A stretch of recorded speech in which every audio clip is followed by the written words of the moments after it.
Eu me acho muito linda. Eu sou linda. Oi? Tudo bem, gatinho? É você mesmo. Nossa, como eu sou linda. Eu me amo olhar no espelho, meu cabelo.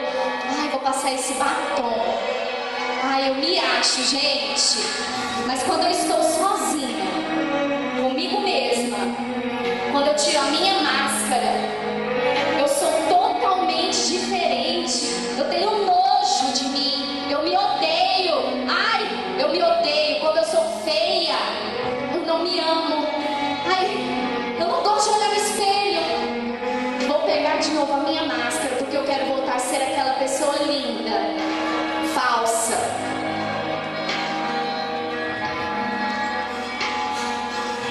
Ei! Oi! É, eu sou palhacinha mesmo.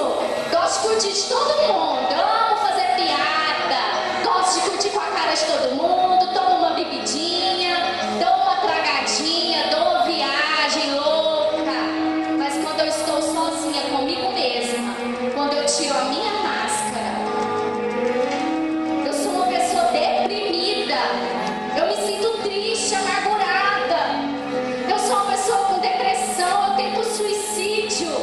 Eu quero me matar. Eu vou tirar a minha vida. Mas quando eu pego a minha máscara, que eu coloco novamente, eu volto a ser aquela pessoa risadinha. Ei, você aí, comigo mesmo, tô te chamando pra briga. Eu sou forte, eu topo qualquer parada. Quer encarar? Vem, eu te arrebento. Não tenho medo de nada. Mas quando eu estou sozinha, que eu tiro a minha máscara, eu sou o cara mais medroso do mundo. Não, não é comigo não. Não, me tira dessa. Eu? Não, não foi comigo não. Eu tenho medo da barata que passa. Mas quando eu pego a minha máscara, que eu coloco, aí sim, eu sou o fortão, o valentão. Eu sou o cara.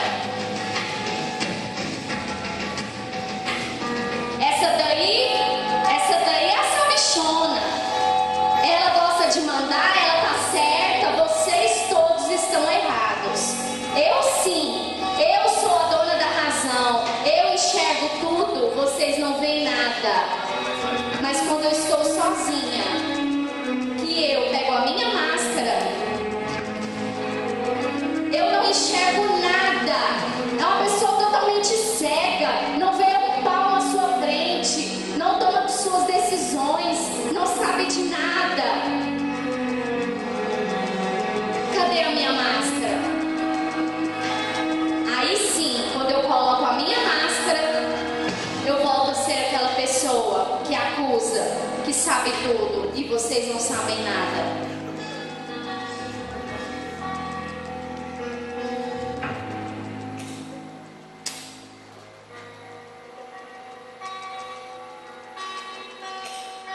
E aí? Será que existem pessoas assim mesmo?